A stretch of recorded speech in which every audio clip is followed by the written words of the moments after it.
Berbeda dengan dua orang pencuri yang disalibkan karena kejahatan mereka. Yesus disalibkan, dibenci karena kebaikannya.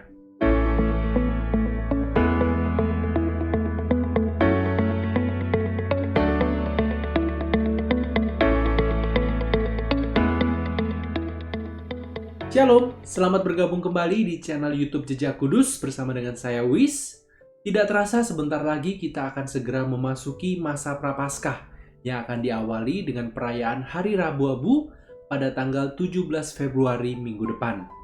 Pastikan teman-teman semuanya sudah mendapatkan informasi mengenai tata cara penerimaan abu di parokimu masing-masing.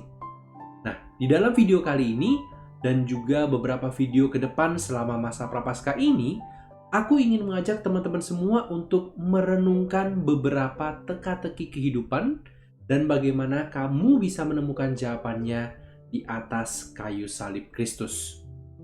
Totalnya ada 7 teka-teki kehidupan yang akan kita bahas bersama-sama, yaitu yang pertama, kebencian, rasa sakit, penderitaan orang yang tidak bersalah, kesepian, cinta yang tidak terbalas, kekalahan, dan yang terakhir, harta yang paling berharga. Nah, apa ada teka-teki yang sudah langsung membuatmu penasaran? Silakan tulis di bagian komentar video ini. Tapi mohon bersabar dulu ya, karena dalam video kali ini kita akan membahas teka-teki yang pertama, yaitu kebencian. Dan sebelum kita dengarkan apa jawabannya, aku mohon dukungan teman-teman semuanya dengan menekan tombol subscribe dan juga like agar algoritma YouTube bisa bekerja dengan efektif untuk menyebarkan video ini. Oke, sekarang kita kembali ke teka-teki yang pertama tadi. Mungkin ini adalah pertanyaan klasik yang sering ditanyakan orang lain kepada umat Kristiani.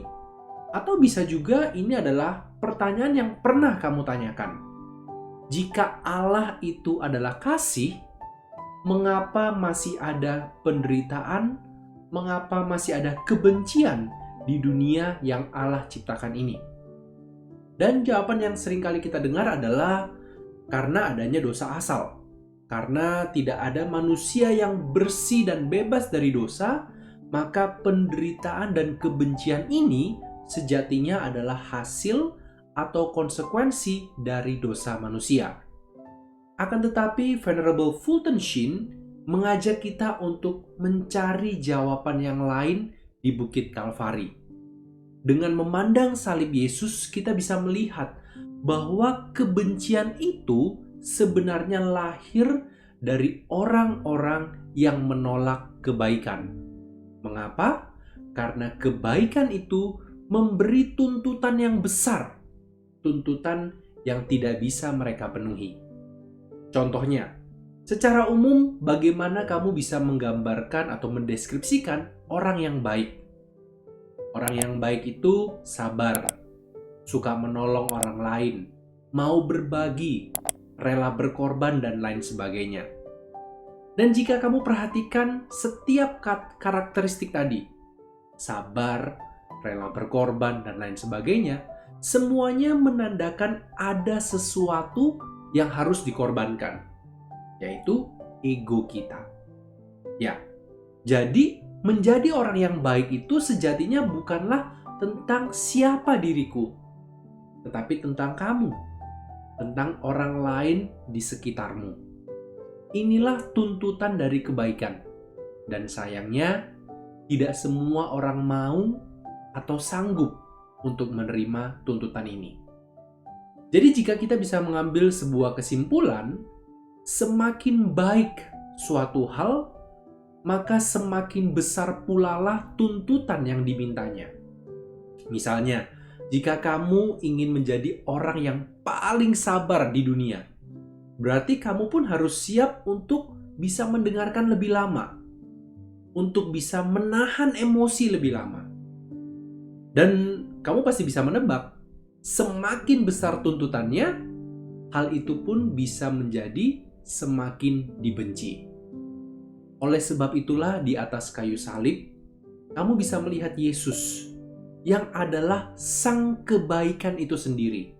sumber dan puncak dari segala kebaikan, menjadi korban kebencian yang terbesar. Berbeda dengan dua orang pencuri yang disalibkan karena kejahatan mereka. Yesus disalibkan, dibenci karena kebaikannya. Dari semua manusia yang pernah hidup, yang akan datang ke dunia ini, satu-satunya manusia yang layak dan pantas untuk komplain, yang pantas untuk memaki, yang pantas untuk, ironisnya, untuk membenci adalah Yesus yang disalib. Yesus yang menderita bukan karena kesalahan atau dosanya sendiri. Orang-orang Farisi dan para tentara yang berdiri di situ pun tidak berhenti mengolok-olok dia.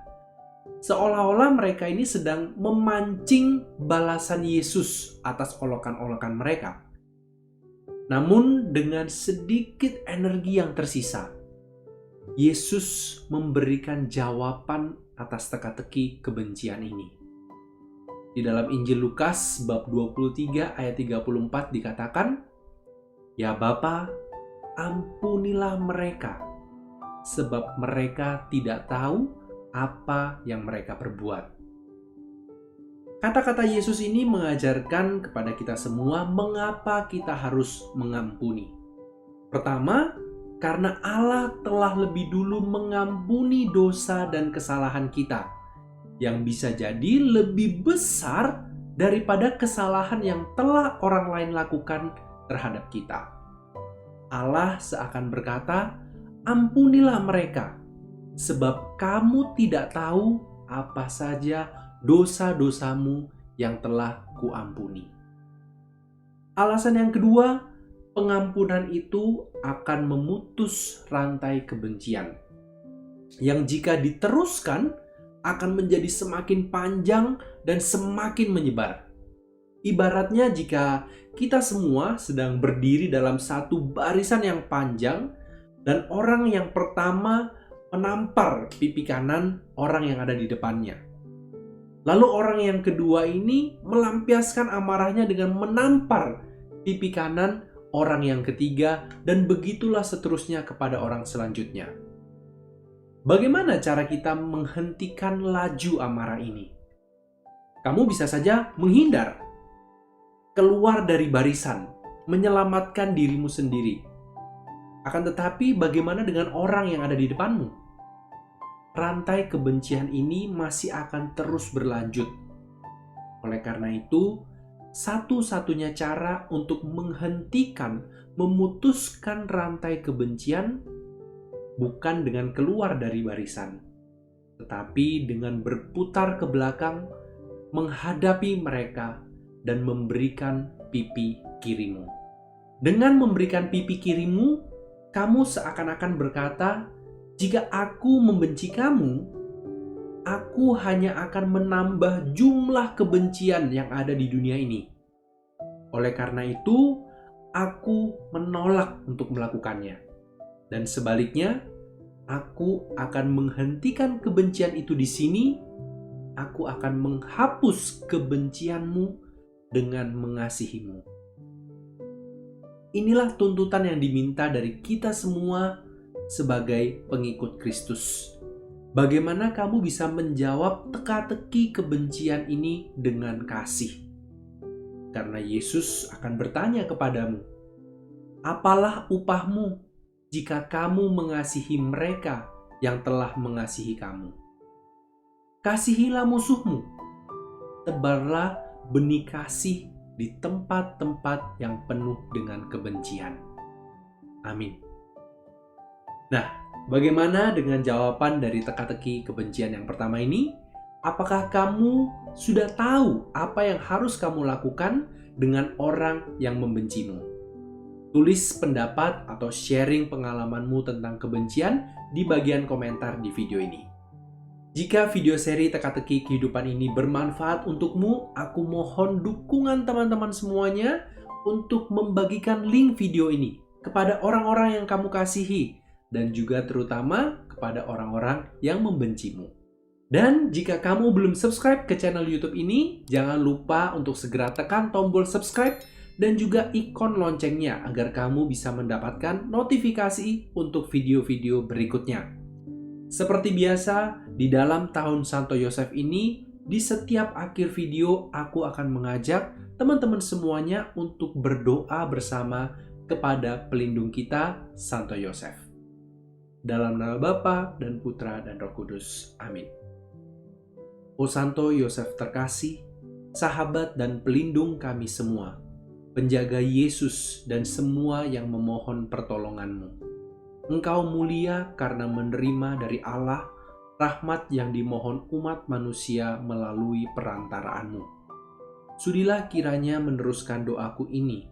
Lindungilah semua keluarga agar hidup dalam harmoni, kesatuan, iman, dan cinta seperti keluarga kudus di Nazaret. Pandanglah dengan penuh kasih anggota-anggota keluarga yang masih mencari pekerjaan. Berilah pekerjaan bagi semua orang, agar dengan bekerja, mereka membuat dunia menjadi lebih baik. Aku percayakan gereja, secara khusus Bapak Paus, para uskup, para imam, dan para misionaris, agar mereka merasakan dukungan kebapaan-Mu. Siapakah yang dapat mengasihi mereka lebih darimu, O Santo Yosef terkasih? Lindungilah semua biarawan-biarawati, agar mereka menemukan dalam ketaatan-Mu akan kehendak Allah, teladan untuk menghayati keheningan, kerendahan hati dan semangat bermisi. Kebahagiaan yang muncul dari kesadaran diri sebagai pribadi yang dimiliki Allah adalah kebahagiaan terbesar yang tidak ada bandingnya. Hanya dalam Allah terletak seluruh kebahagiaan. Santo Yosef, dengarkanlah doaku ini. Amin. Dalam nama Bapa dan Putra dan Roh Kudus. Amin. Terima kasih, Tuhan memberkati.